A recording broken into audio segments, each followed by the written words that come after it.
Hello, my name is Kremena Dimitrova. I'm a London-based illustrator as historian, storyteller, lecturer, and a practice-based PhD researcher in visualizing history. I specialize in children's book illustration, comics, mapmaking, and visual storytelling in the museum and heritage sectors.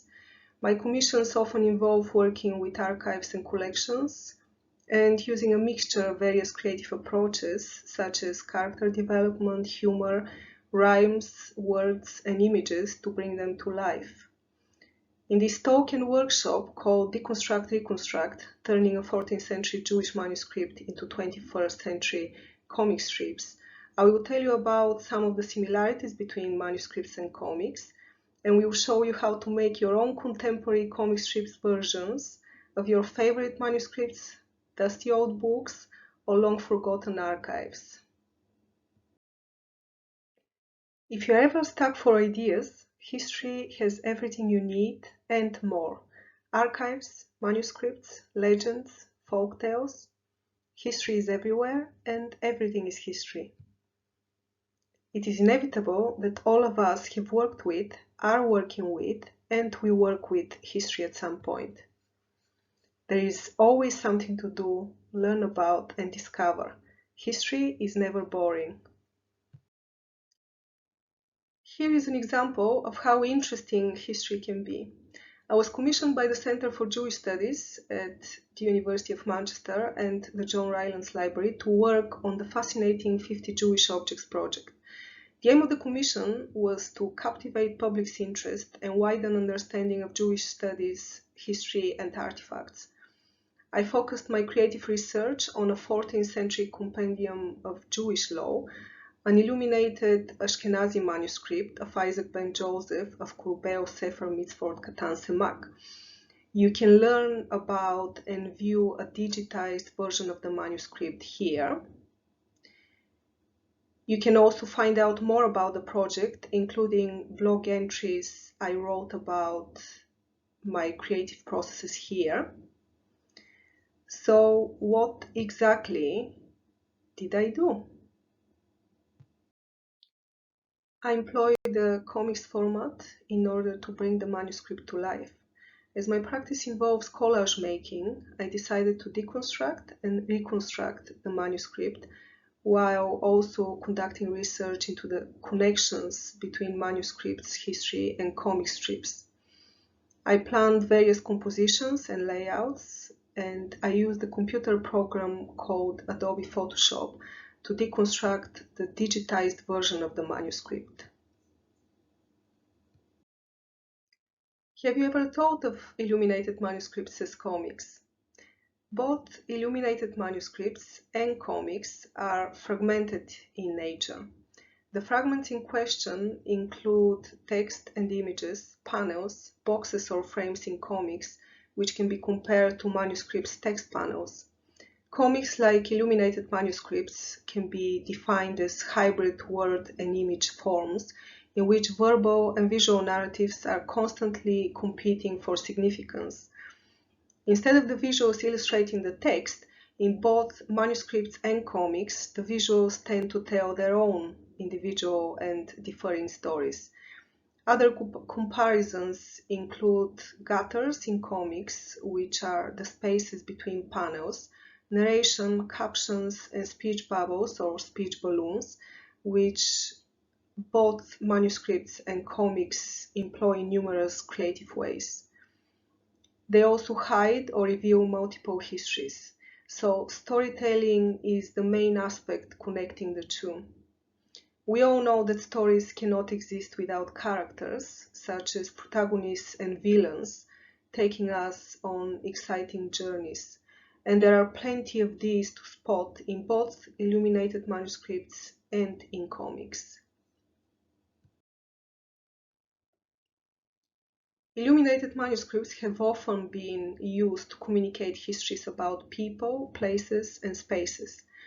Comics have been in existence since the end of the 19th century, but many sources remind us that sequential art can be found in Egyptian hieroglyphs, Maya scripts, medieval tapestries, as well as illuminated manuscripts of the Middle Ages, like this one, which features most of the comics components already discussed, including a panel, gutters, a speech bubble, and of course characters.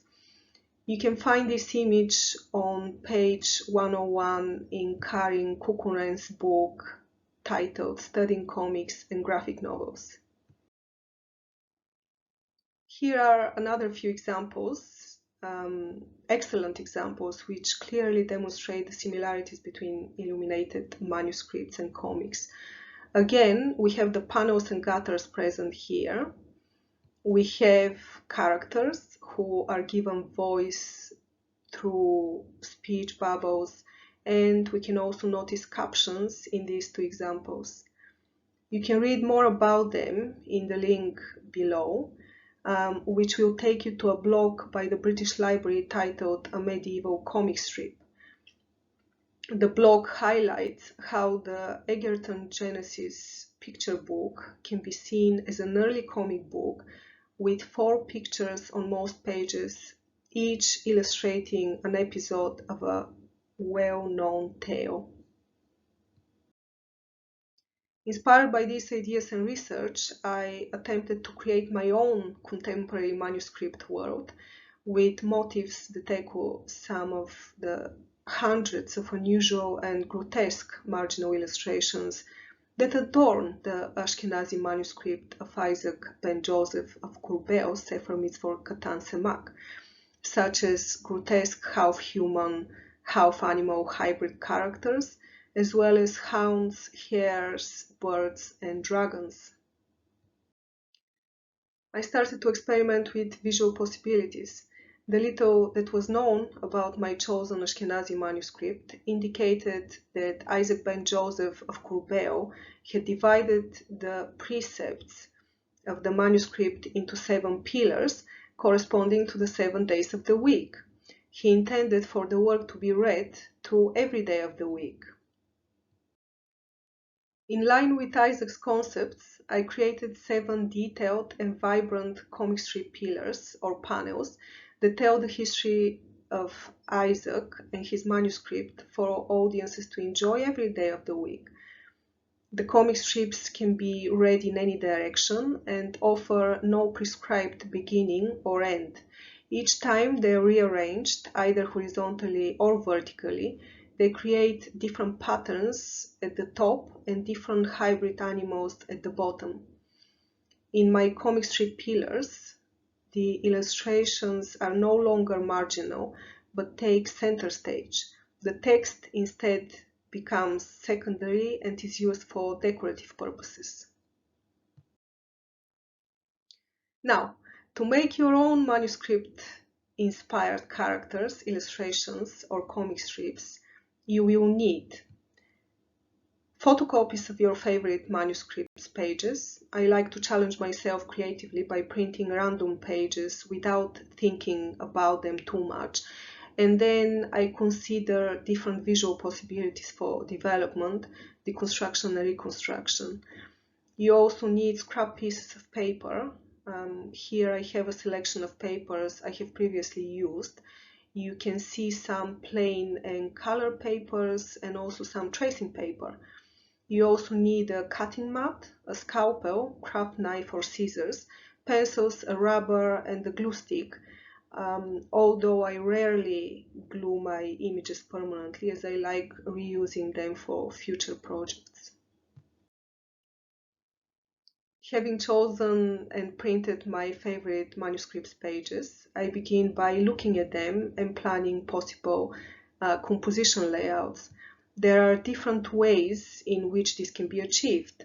One way is to sketch various compositions while thinking about where the key elements will go.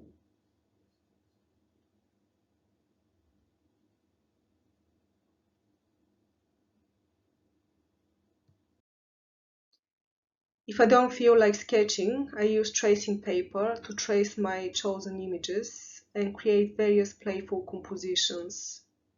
Here are some examples of how this can be achieved. An alternative to using tracing paper is to create an image transfer. I shade the back of the photocopy with a soft 6B pencil and draw over the image. Once the image is transferred onto my chosen piece of paper, it's time to cut it. Here are all the different versions I have created.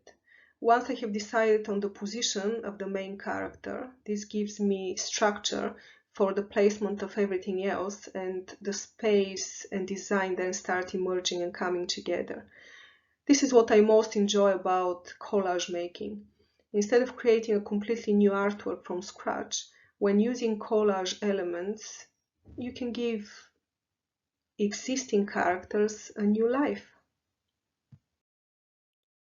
The next step is to start cutting fragments and filling the drawn spaces until the image is complete. Here I'm using a mixture of images from the actual manuscript as well as other papers.